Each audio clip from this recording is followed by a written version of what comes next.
Welcome back to the Uninkable Dads podcast. Set champs are just around the corner, and the big question is, do you really have to bring Blurple to stand a chance?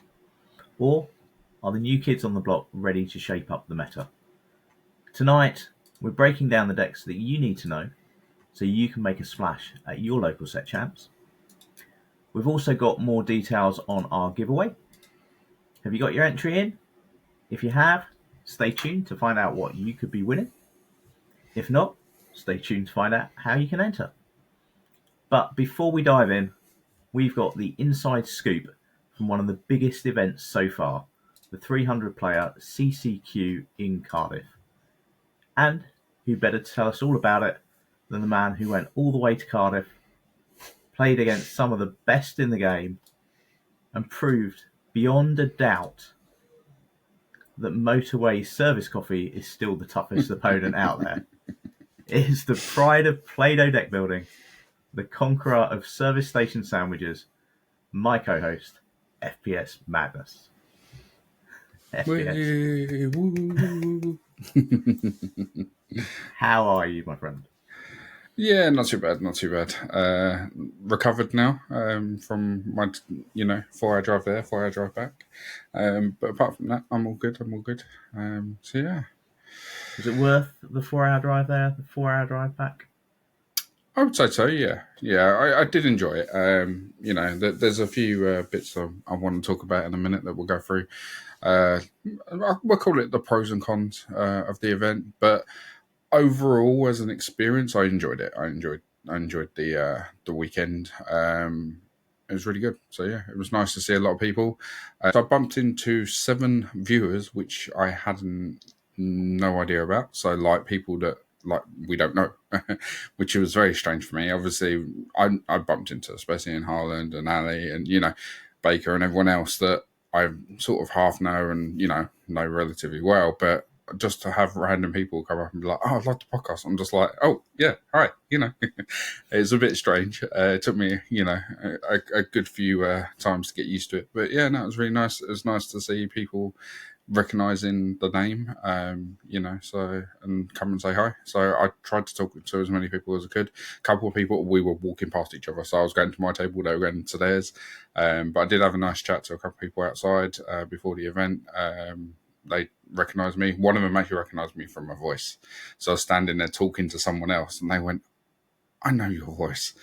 And I was just like, okay. So yeah, no, that was really nice. It was really good. I managed to give out the card to Baker.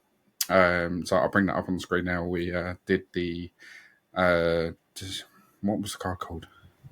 Ragavan, was it? No, it's the No? Yeah, but it was from. You'll see it on the screen. So yeah, we did a signed one because he's collecting signed cards from everyone. So we did that for him, and we also made a judge card for Imogen, which I'll stick up on the screen now. Yeah, see Imogen and give it to her. Oh, awesome. Yeah, I went up to Imogen and said, "Look, we got this for you. Thank you for coming on." And yeah, no, it was really good. Managed to also bump into the owner of Ink Tracker, the website we've been using for the metagame breakdown and stuff like that. So I spoke to him for a bit. He's got some real good ideas for that website. That thing, if it keeps continuing, will go places. And some of the ideas that I really love. So I obviously want to give a massive shout out to him. So if you're not using Ink Tracker, I'd highly recommend it. I used it through the entire weekend. So every single one of my games I put in there, so that way I could see how I was doing and what my matchups were like. And yeah, I'd highly recommend it. Is that inktracker.com? Is that how people get to it? Inktracker.net, I believe it is. Inktracker.net. Yeah. So if you remember, we'll leave the link below. But if not, I believe it's inktracker.net. So yeah, no, it was really good. It looked like an awesome venue. I don't think I've ever seen it anywhere like that. I mean, normally, if you're talking about a 300-player event, you're talking about a conference hall or a big warehouse somewhere. Yeah. I mean, this was a game store with 300 players in it, right? Yeah, no, exactly. It was. Let's say that's part of, unfortunately, what hit the pros and cons list. So this was obviously the outside of the building. I managed to get down there nice and early. So I got there really early because I knew there'd be some free parking, which there is. The issue is there's not much of it. Obviously, it's designed as a local store. It's not designed to be holding 400 players as an event. So I managed to get parking right down the end. I was like, yes, I'm in. So then I was about an hour and a half early, but I was happy. I was parked. So, yeah, this is the outside of the building. So it's a really lovely day. And then I've just got a couple bits of the inside just for... there you go. So as you can see, you've got all the tables down here where everyone was playing, and then they had a one-way system, so you could come up these stairs here into this area up here, which again was full of tables, and then on the left-hand side around here is another door which was stairs to go back down. So the one-way system to try and keep people from crossing over on the stairs and bumping into each other and stuff, which works really well. And then just a couple of steals. So obviously you've got, like, as you can see here, this is all like a Warhammer section. They had like board games and stuff over here. These are all tables here, and then they continued. You can see it just there under the stairs, right to the back. So there was, I think there was 70-something tables downstairs, and I think table numbers went up to 160. Yeah. No, that's not enough. Right. Be right, I think. Yeah, because there's about 320. 160, 170, somewhere around there. There's about 320 players, I think, Yeah. in the end. Yeah, so but the issue is, I think, somewhere around there. So it was about 170-ish tables. Yeah. So there was about 70-ish downstairs and the rest of it upstairs. So there was about a split of roughly half and half. You had a door going out this way and a door going out this way. So you had a little bit of a corridor here. Now, one thing that I think was a slight mistake by them, I get it's their store, so it's not easy for them to change. But here, I don't know whether you can see. So this little table thing here is a rotating table. Right. Which when you don't have 400 people in your store walking around, it's probably really nice.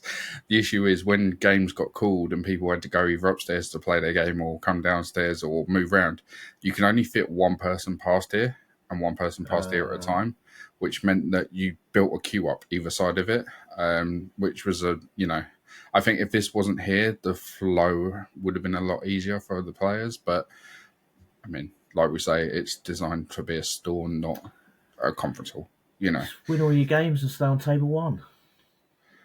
Well, right. It's easier said than done, right? I tried. But yeah, no, the store itself was laid out really well.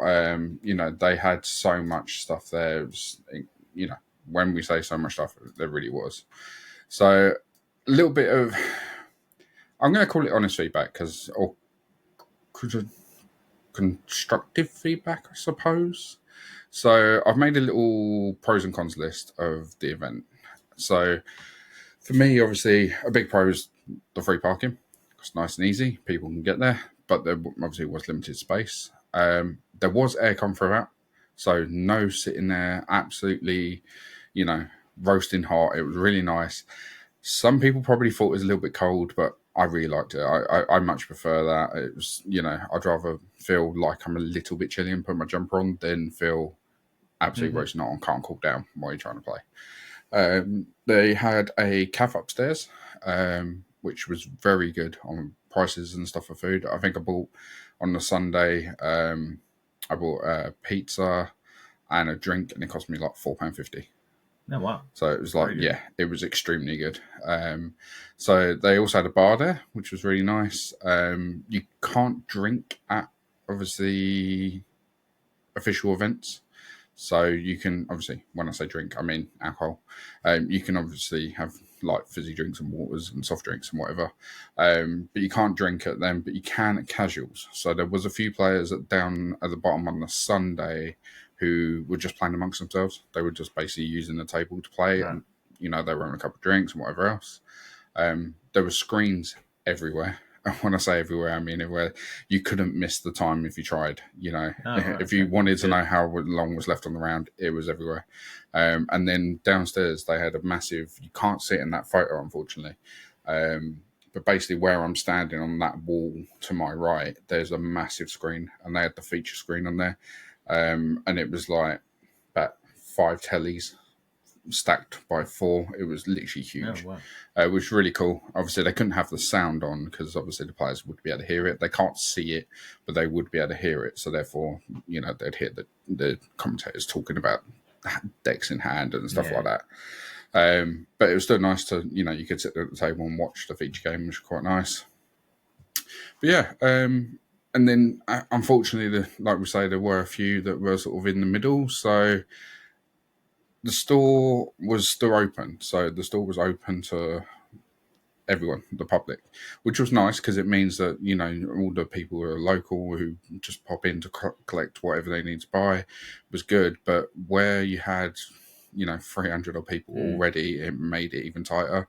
You got people coming and going while people were trying to play and stuff, which was fine. But like I say, I think it's because we're used to these sort of events being in a hotel room. Yeah. Not a hotel room, jeez, but a conference room or a meeting room or something like that, which is not locked off to the public, but you don't have people just randomly walking around while you're playing. And to be fair to them, this was originally a 250 player tournament, and this is which thing. they then so upped, right? So probably originally they had a bit more 250 probably would have been a lot better.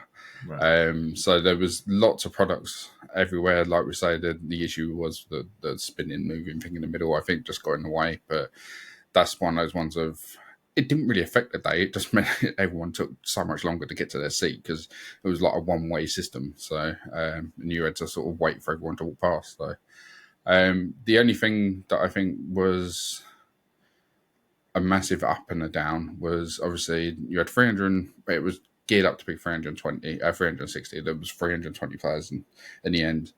The toilets were immaculate. For the amount of people that were there, the toilets were spotless. I must have seen like cleaning people going in and out 4 or 5 times, but there was only 5 of them. So you got 320 people and there's only 5. And I think the thing that caused the issue was like when you went in, you had everything in one room. So you had like the toilet, the sink, and everything. So obviously it takes everyone longer because by the time you put your stuff down, you go to the toilet, then you wash your hands, and you dry your hands, and then so it takes a longer process compared to like a cubicle toilet, if that makes sense. But again, if it was 250 players, I don't think they would have had as much of an issue. Again, it is what it is, right? You can't. You can't really just install a new toilet overnight. No, exactly. You? So, no, that's why I was sort of saying, unfortunately, it is one of those things, but I don't know where they pushed it up to that 300 or potentially made it a bit awkward. I don't think anyone really. I liked it. I was sitting on the outside, so I wasn't there. I was watching on stream and stuff. I don't know. I just like the fact it was in a game store. I mean, that is. Oh yeah, don't get me wrong. Yeah, that's where we've all come from, right? That is how we've all got into Lorcana. If we're playing competitively, somewhere along the line, you've gone and played at a local game store, your local league or whatever. So yeah, I just thought it was really nice to see that. But as you say, there's maybe some logistical problems to get up to those really big numbers. Can't fault any of the staff. Can't fault the place. The place was, lovely. It was immaculate, and every single person I spoke to, the staff, like whether it was popped in at the cafe or whether I spoke to a member of staff about like prizing and stuff like that. At one point, they were absolutely lovely. No one had any issues compared to they were running around like nutters trying to do this, and no one seemed like it was too much bother to do anything. If that makes sense. So yeah, no. Overall, had an amazing weekend. I just think it was pushed tight to what they could do, but it was the biggest one.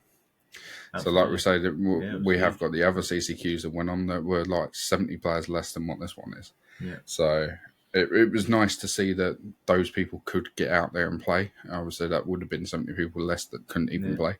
And I can't really complain because I wouldn't have been able to because I wasn't in the first bunch of tickets. I was part of the second bunch. So, technically I wouldn't have been able to play at all. So, yeah, no, overall, it was a very, very good weekend. And I wouldn't even think about it. I'd definitely do it again.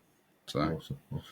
We'll get into the decks that you came across in your run, that in a second. So I watched it from the other side.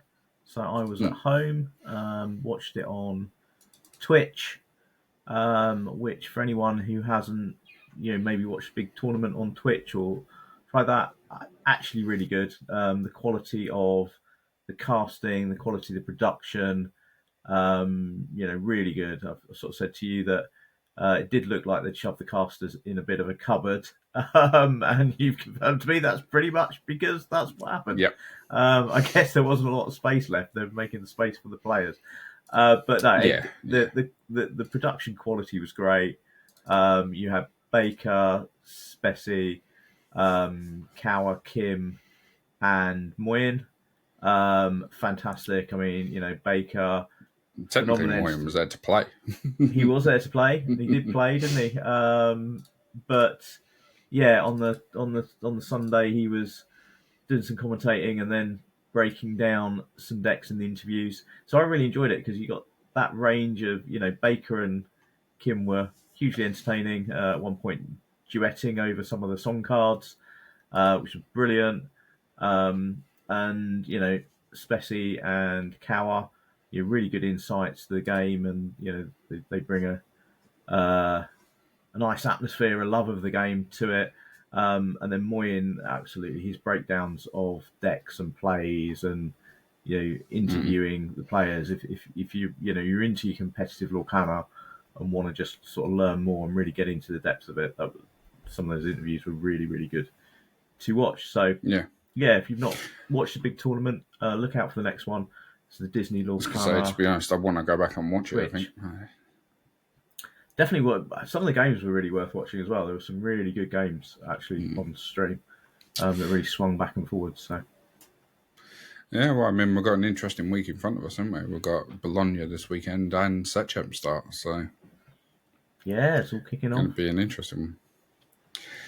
So come on, we need to know how you got on. You want the spice. How did it go? What did you want to? So, this was the deck I took with me.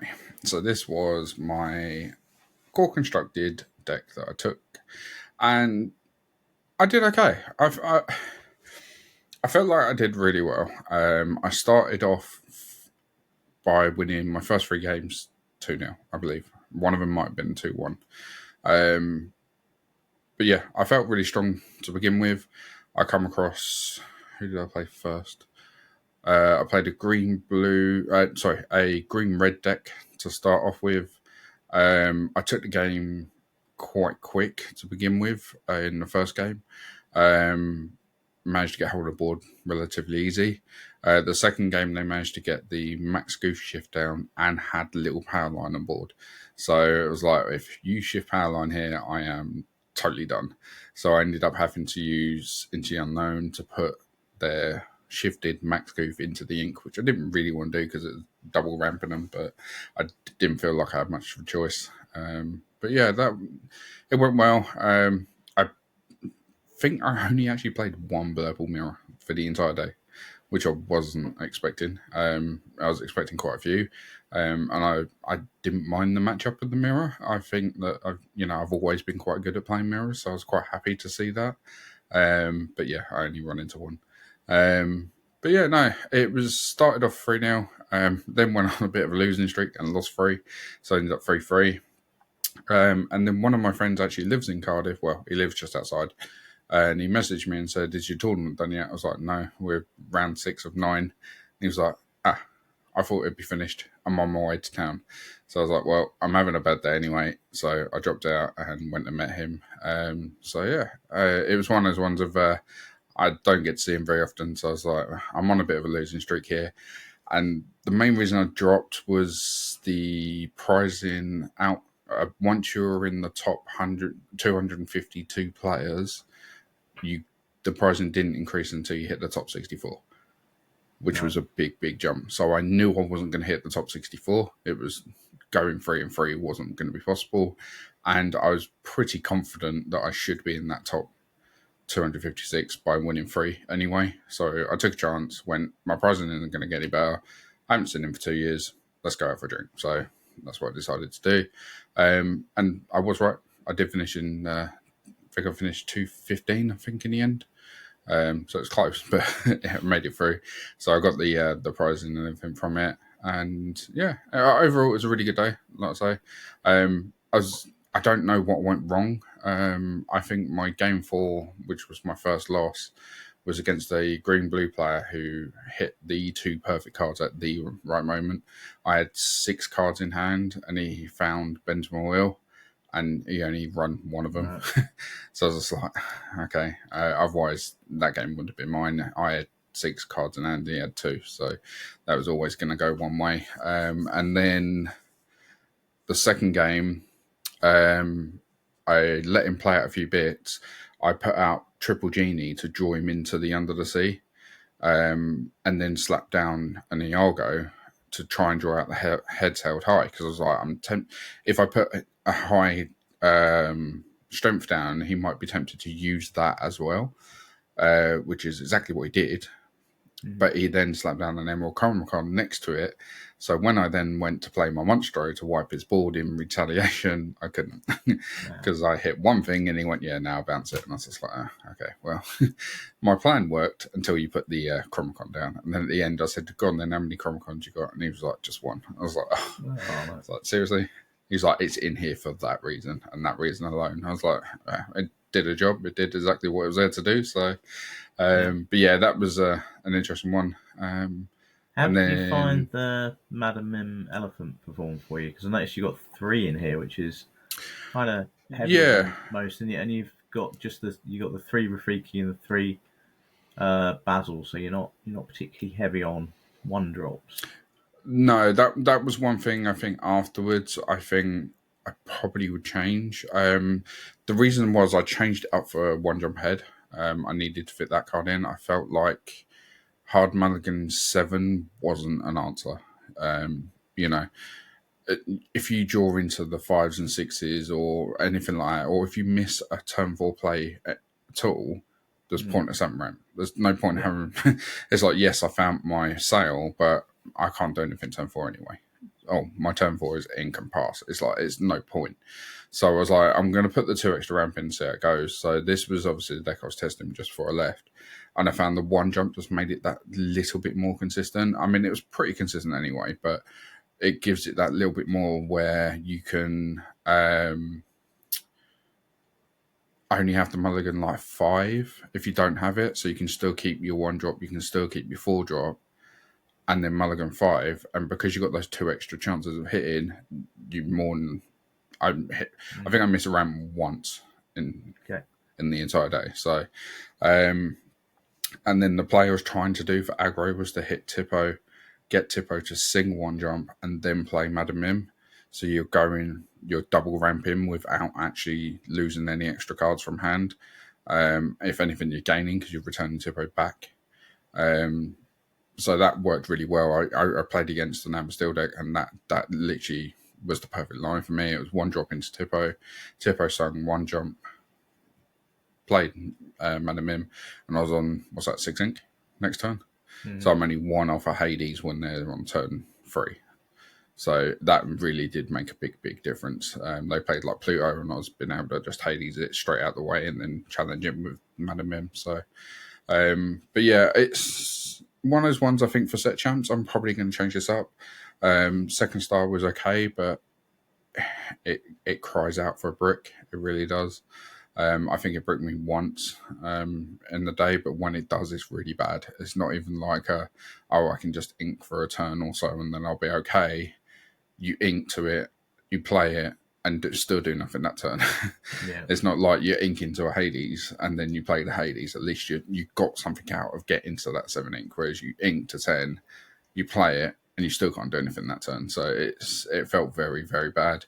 I think a lot of we'll have a quick look at the top 4 from the CCQs over the weekend. I think most of them have gone back to Finders Keepers. Finders Keepers, that's the one I was looking for. The odd one has a 1-off in there, I think, but most of them have gone Finders Keepers. I put Development Brain in here as well, which a lot I think have cut now. That was there again for the idea if you don't hit ramp, you can just play down 1 to try and find it.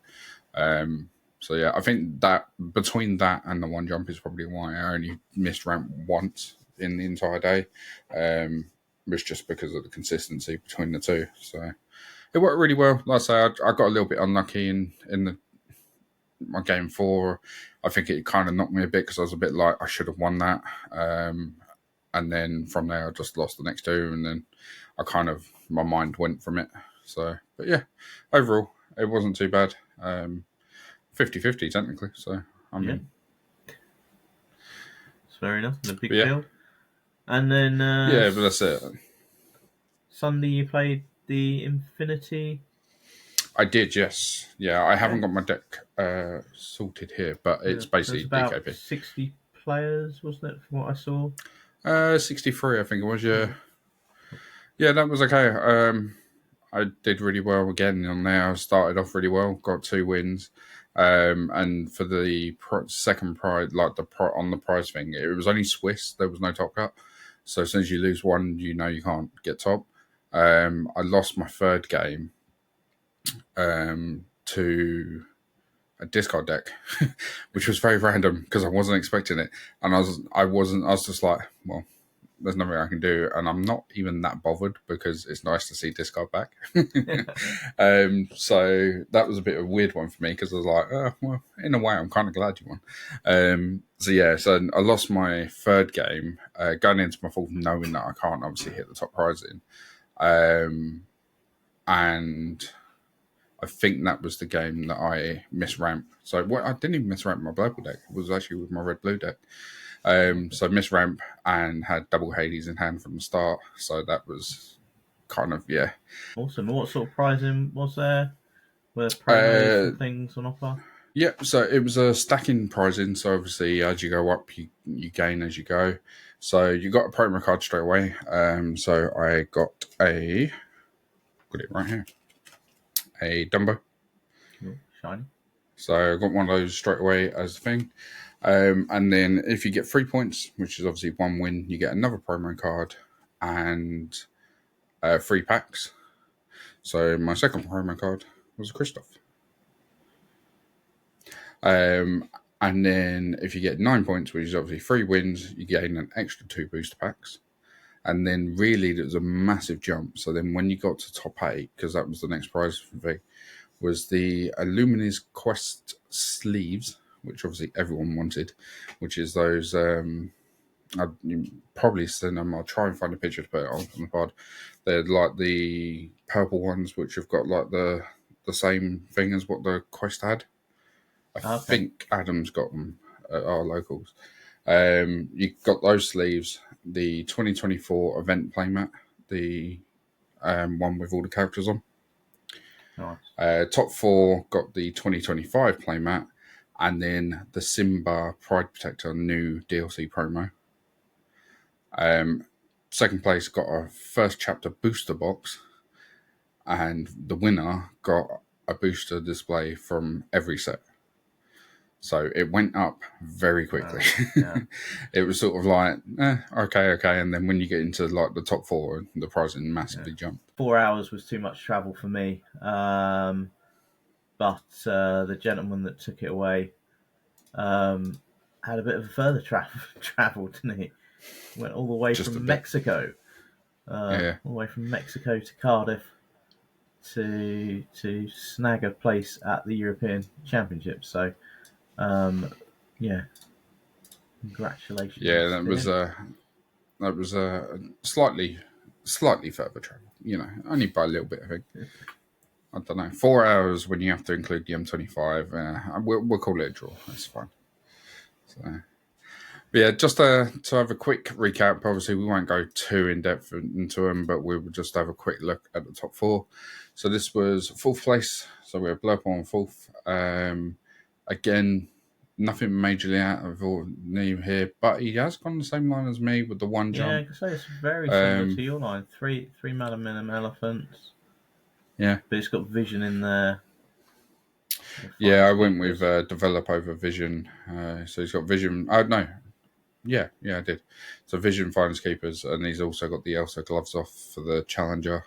But yeah, it's nice. 3rd place was actually an Amber Steel deck. I believe this player is his first event. Yeah, Like this he's was played at Liam, locals. right? Liam Yeah, Delecki, which was awesome story. yeah. I don't know the full thing. I only overheard part of it, but it's basically along the lines of it. What just played at locals, wasn't he? And then this was his first big And event, or I believe if I got it right, he's like only been playing Lorcana since like late July or something. yeah, So picked up the game, last played a set. bit of locals, yeah, and then first opportunity for a major tournament, pitches up and does Finishes third in incredibly the well. CCQ. Yeah, So yeah, he seemed like a really nice bloke. I didn't get to chat to him much, but I did say hello as he walked past, sort of thing. Second place was Luke with an Amber Steel deck. So this was in obviously the final. We had Blurple versus Purple Steel. So again, very standard list. I don't think there's anything out of the ordinary in this. This is just a very strong, powerful deck. It does exactly what it's meant to do. And then obviously the final.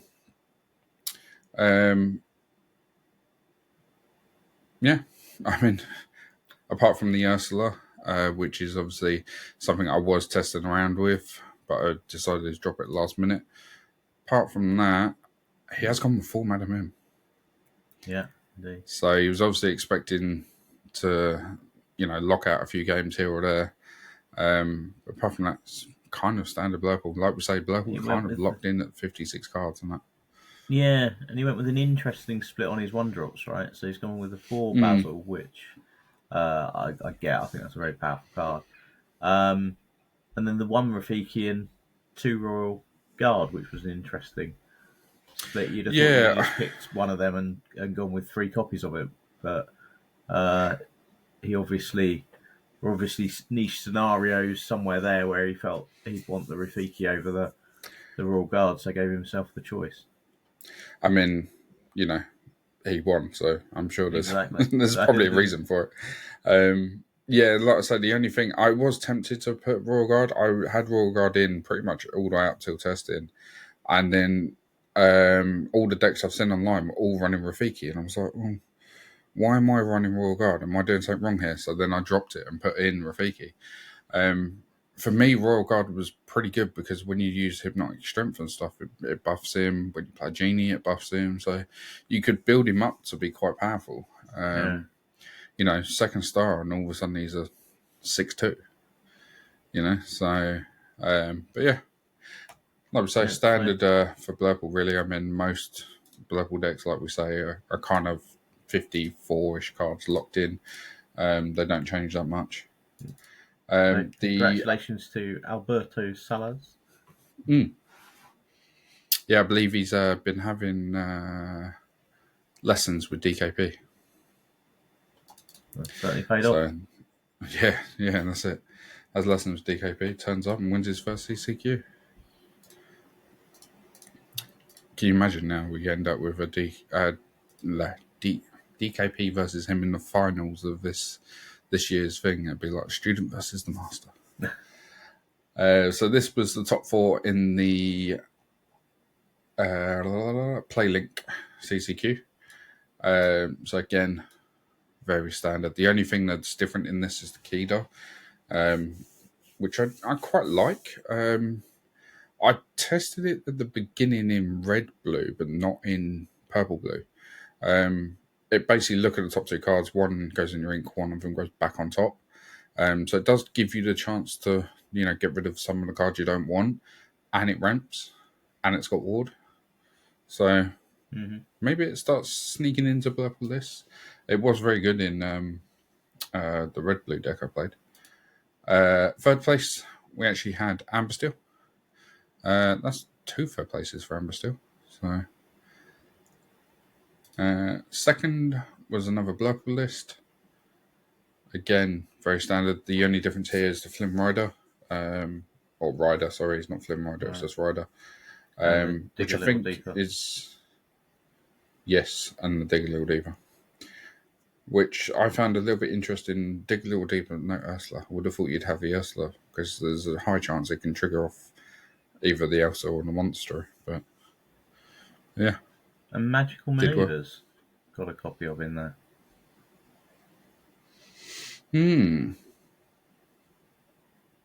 I suppose that makes sense, right? Return chosen character of yours to your hand, exert a character for 2 costs, so you can return a Hades. Mm-hmm.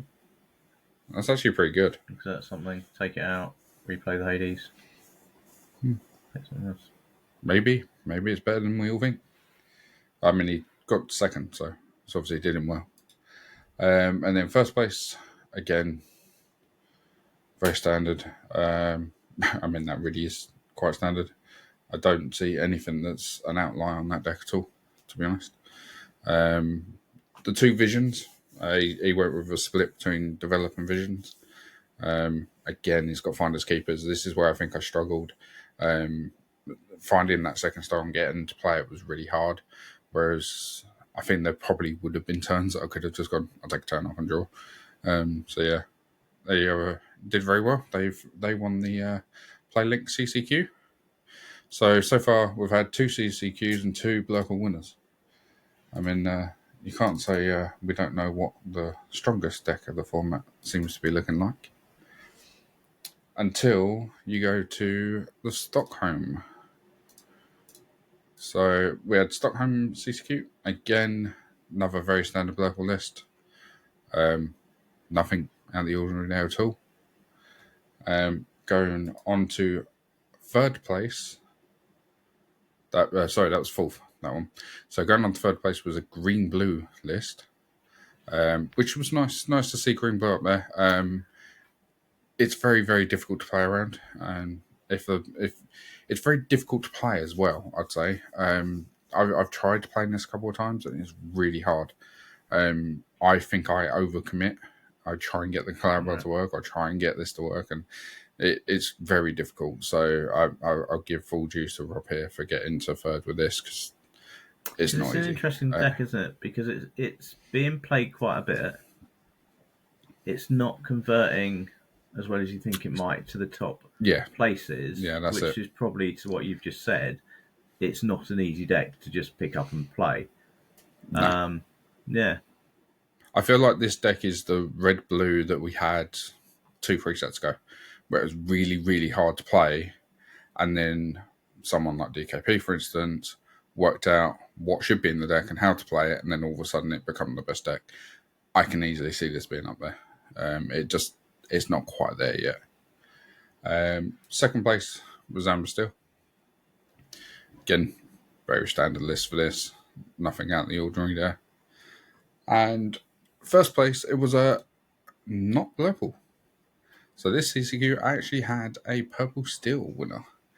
Nice to see Yzma in this one. I think this is actually a really good card, especially when you pair it with Dumbo, because you put Yzma down, they go, oh, card draw, get rid of it, and then you play Dumbo. And they're like, oh, damn it, I've just used my removal. Which is what I was trying to get to work for me, but I couldn't then fit Yzma and Dumbo in my deck. So, yeah, that won the CCQ in Stockholm. But there was a surprise. So they were the top 4.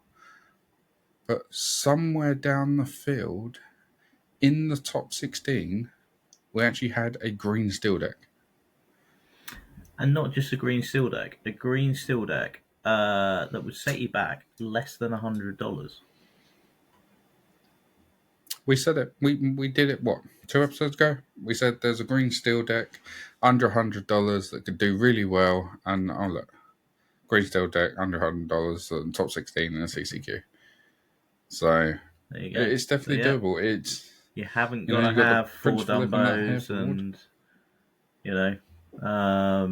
4 Clarabelles and all of those expensive cards. You can build a very, very successful deck without breaking the bank, and get some practice in with it and let your skill show through. Definitely. Yeah, should we break? I think it's worth breaking this down because we're heading towards set champs. There will be people looking for what to play. There will be people sitting there going, I just don't want to play Blurple. It might be the best deck, but I don't. There are people that don't like playing the tier 1 decks. They like to find something. But the thing is, it's only the best deck because it seems to win at the minute. But it only takes someone to find an answer to it. It's Green Blue was nearly there. Green Blue was nearly the answer to Blurple. It was also the answer to Amber Steel. It just struggles with the Purple matchup, Purple Steel matchup. But this could answer easily both of them, if not all three. So this is an aggressive deck at heart, but it's got some nice tricks in there. So you've got your Cursed Merfolk, which is 1 cost uninkable, 0/1 quest for 2. When this character is challenged, your opponent has to choose and discard a card. So we know card draw is a premium in this meta, so that can give your opponent some headaches to think about whether they can afford to discard a card. Fred, who is a 1 cost 1/1 quest for 1, but when he's challenged, he gains 2 lore. So again, if I have to challenge him to take him out, is potentially getting you 3 lore. Mulan, who is the card that lets you just sort of cycle through your deck when you play the character you can draw and then discard a card. Banzai, some more, interestingly, some more aggro in here. Although Rafiki, who's been played in Blurple, has the ability, which we don't always remember, that it takes no damage from hyenas. So you just have to watch out for that if you're playing this deck and playing Banzai. Calhoun gives you opportunity to sort of freeze the board, challenge back in, dock for your card draw. Go Tamago, which is going to help you finish off a game, because when you play this character, you can play 2 extra lore or 2 extra ink and gain lore equal to the damage on an opposing character. Which I think at the minute, with the amount of damage sitting around everywhere, is actually really, really good. Really good.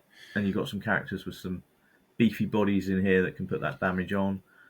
Nala, who's a 2 cost uninkable, 0/2 quest for 2, but while she's got no damage, she gets 1 extra lore and resist +1. So she can be really nasty to try and deal with. Ursula to snipe the cards out of people's hands, so she can discard a song from your opponent's hand. So the nice thing about this deck, it's sort of aggro, but it's got some tools in it. It's got the tech answers, isn't it? Yeah. Yeah. So if they've got that Under the Sea in hand, they've got that Strength of a Raging Fire in hand. You are getting rid of it. Genie Satisfied Dragon, who gives you evasive on your turn. There's a Jafar Aspiring Ruler in here, which gives another character Challenger +2. He's a 3/2 and he quests for 2 as well, so keeping that sort of aggro up. Lawrence, Jealous Manservant, so he's a 3 cost inkable, 0/4 quest for 2, but while he has no damage, he gains 4 strength. So some pretty beefy characters as well. Often aggro decks can be quite low strength characters. So this has got it's got a bit of beef to it. And then some of the cards that I really like in here. So Lewis, the endearing alligator, a 3 cost 4/3. He enters play exerted. He quests for 1, but when you play this character, chosen opposing character gains reckless during their next turn, so they can't quest and they must challenge if able. So he's a really nice way to, especially against opposing aggro decks, drop him down and make their 2 quester have to challenge into him and get banished. You've got Prince Philip, who's got Ward, 3 cost 3/2, quest for 2. So he's always going to get a quest off, which is brilliant. Yeah, when I come across this deck in testing, it's difficult to deal with them. If they get up to that 14, 15 lore, and then they start slapping down these ward characters, and you've got no way of dealing with them, they can quite easily just put 2 or 3 wide, and then all of a sudden it's game over. Yep. Then Heathcliff, which is another 4 cost 3/3, quest for 2 with Ward. Father Cannons in here, so really handy against those, especially against the green-blue decks. You want to stop the Clarabelle shift. Cannons can take out that 1-drop Clarabelle. Good against other aggro decks as well, just to sort of slow them down. Improvise, So fixes the maths a bit. Chosen character gets +1 this turn, draw a card. Strength of a Raging Fire.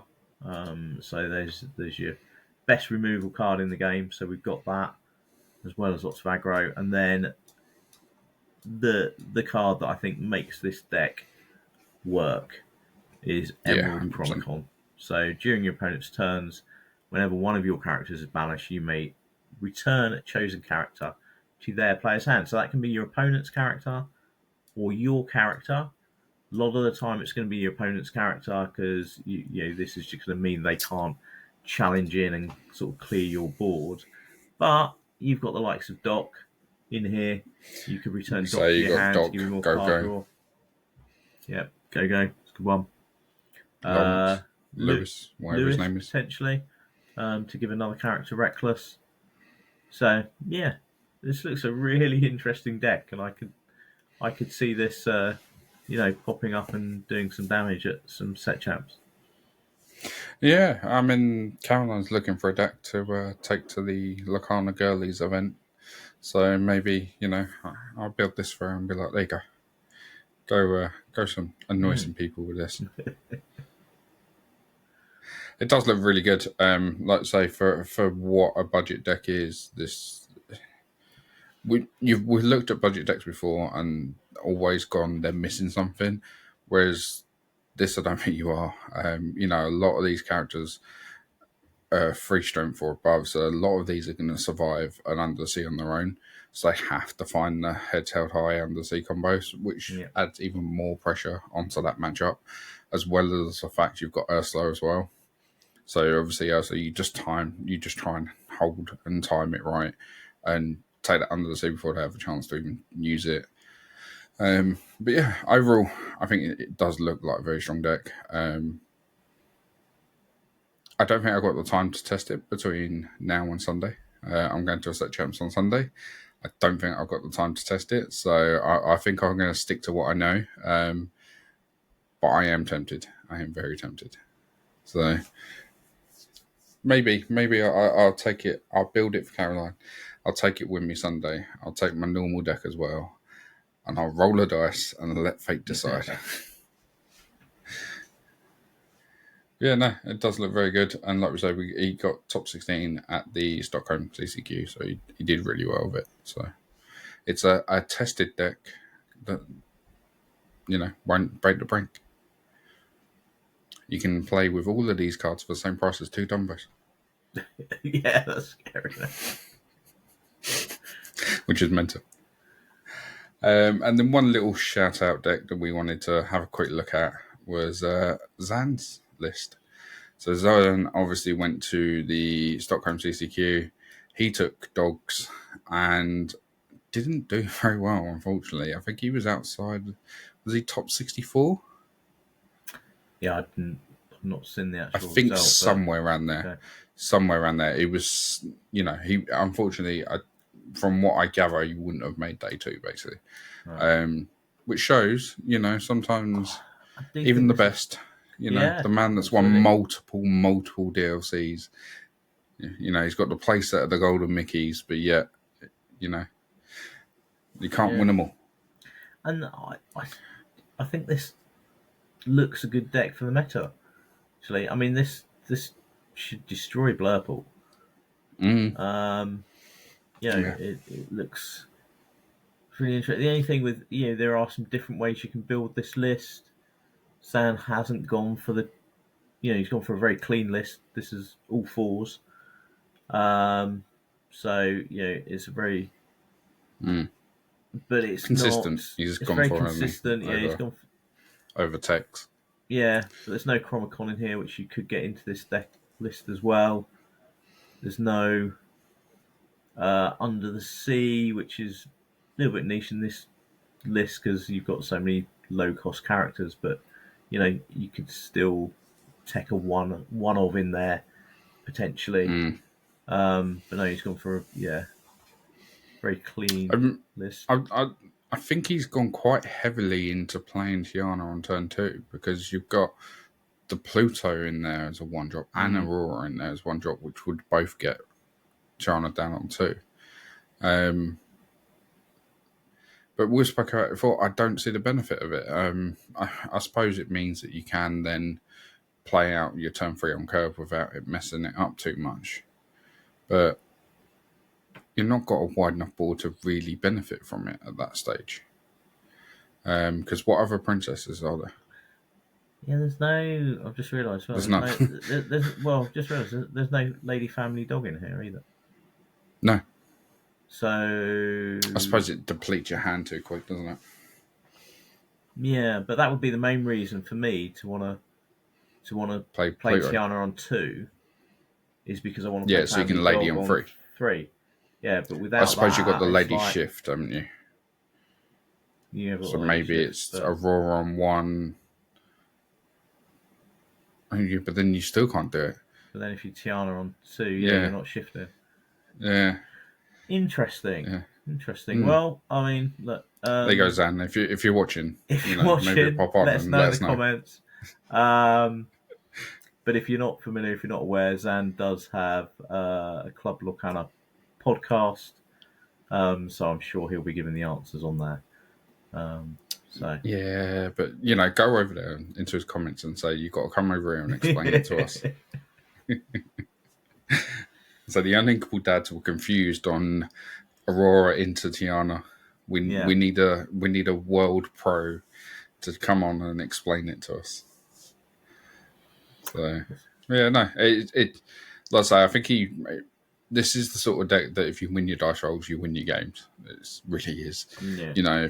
If you win your dice roll, this could be very, very hard to stop. I think one of them did make top 8, I think, at Cardiff. So I remember watching it on the big screen. Sorry. Go on. This is a deck that Lily's very interested in, so we've been going to look a bit of it. Yeah, I can imagine that. Yeah, I'm just trying to get. What's that? I can have 12 characters out on turn 4. That sounds like my sort of deck. Just trying to get her to realise that with this deck, you can't just turn everything sideways. Not until a set moment. Time when you quest with the characters, but I think if she plays around with it for a bit, and she gets the hang of it, I think she might be looking to give it a go. Nice. Well, I look forward to her absolutely annihilating me at set chance with it. So going from there, just want to do a quick announcement, obviously, for the giveaway. We did say at the start that we're on the giveaway. Obviously, we announced it last week's episode, and it's still ongoing. Obviously, it'll be keeping ongoing until we hit 500 subs. We are getting close now, so we're over 400 now. So we're on our way. At the time of obviously clipping this, we had 194 entries, and it really is quite straightforward. If you follow the link, obviously, if you visit the YouTube channel, you gain 5 entries. Like I say, massive help if you can subscribe while you're there, and then just simple links. So Facebook, X, and Instagram. If you go on them, you'll gain an entry. If you follow us on them, you gain an extra 1, and if you do all of it, you gain a bonus 10 because we're nice like that. So yeah, if you do all those, and then I think you've got a little list for us. What can people get from giveaway? What's the point in entering a giveaway? What we got? So what are we giving away? What are we giving away? A speedboat. No, I'm joking. Cut that. Just look at what you could have won. No, we're going to give away. So we had a couple of you comment back because we were asking last week, I think, what would people like to see. So we had some people comment back and say they would be happy to rock some Uninkable Dads merch, which was really nice to hear. So yeah, we'll get some out there. So we haven't nailed down exactly what as yet, but there will be some form of Uninkable Dads merch for you to go and rock at your set champs and your CCQs. Some shiny promos. You have some shiny cardboard. So FPSMadness is going to dig into his stock of special promos in his shiny binder. And if we're giving you some shiny cards, we've got to give you something to keep the shiny cards in. So we are going to give you a Lorcana law book, a binder to keep your cards in. Couple of Lorcana packs. Don't know what set. We'll see what we come up with. But some Mix packs of and cards. match. Yeah, you got to give you something to rip open. And obviously, the biggest prize of all is a shout out on the channel when we do the live draw. So yeah, you got to be in it to win it. So Definitely. follow those steps on the giveaway. As we said, there's something like 90% of you who are watching the podcast. So we absolutely appreciate everyone who's watching the podcast, but are not subscribed to the channel. So it's a one button click, nice and easy for you. Really helps the channel out. So yeah, go ahead and do that. Click on that subscribe button, and do leave us a comment. Is there any particular promos you'd like to see in the giveaway? They're not going to be D100s. Yeah, no. We'll go down the road of league promos probably for the 500 giveaway. Maybe at the 5,000 giveaway we might talk about something else. But yeah. No, but do leave us a comment below. Anyway, let us know what you might be rocking for your set champs, and if you've got thoughts on any of the deck lists that we've shown today, do drop them in the comments below. It helps all of us the more we talk about these lists and the more we throw ideas around, the more it helps everyone who's brewing their decks and preparing for the next tournament. Yeah, 100%. But the other thing that you can comment on is the Art Matters game. And indeed, we have, I think, had some comments for last week. So as a reminder, this week we were looking for a card, and this is any card in Lorcana, but going by the artwork alone, so not who the character is or what the card does, but based on the artwork. This week we were saying, who would you cosplay? So if you've got someone who is a expert cosplay designer, Seasoned pro. Yeah, they can come up with any costume for you. Who would you cosplay as? So FPSMadness. Yeah, it was quite good. We had a few comments. One of them was Bev. So they commented last week as well with the bodyguard one. So thank you very much for coming back. And they said that a Belle, accomplished mystic. Now this, I can see this. This is such a nice art. I mean, I did ask him if it was this one or the Enchanted. Unfortunately, they didn't get back to us, but either of them are both just as stunning. And to be honest, I think they're both the same dress anyway. So yeah, we had Belle as one of them. One of our other comments from Big Noodle, again, another repeat commenter, coming with Tiana, celebrating Princess. Which I can see. Yeah, you can go and cosplay, and then you can go straight out to the party afterwards. You're exactly. Look at that. Cosplay and after party kit all in one. You know, you just fold up the little star thing with the mask on, stick it in your bag, and you're away. Out you go. Going from there, we had, I think it was Fizzle, who said this would be extremely hard to pull off, but Tamatoa. Yeah, I like this. Yeah. I mean, yeah. Well, I mean, I'd feel really. How do you get in it? Are you sort of lay? That's it. Do you have to lay on all fours, or are you standing up like the two front legs? His two front legs are your front legs, and then your hands are the claws, maybe. Maybe. Yeah. I'd feel sorry for you though if you piled up real, gold and money on your back. That might get a bit heavy after a while. It might have to be fake.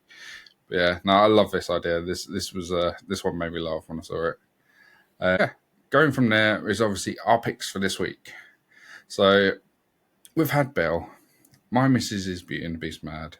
So if I could have someone make me a cosplay for anyone, it would have to be Beast. And I'd have to be, the gracious prince and wear the proper suited outfit with everything. I think it'd look really good. Nice. I mean, you're not going to need any any padding for me, I ain't got to pad it out. Just stick a nice headpiece on and stand on some stilts. I'm not quite that tall, but yeah, that'll be all right. So, and then yourself, you went with Yeah, so sort of similar thing because I was Genie, looking I at. guess, because Well, that's the thing. I was looking at a lot of these, and I'm like, oh, that'd be cool. I'm like, yeah, but I'm a shortish, overweight bloke that isn't going to quite look right in a Hercules costume. So, so you went for a tiny little dump truck.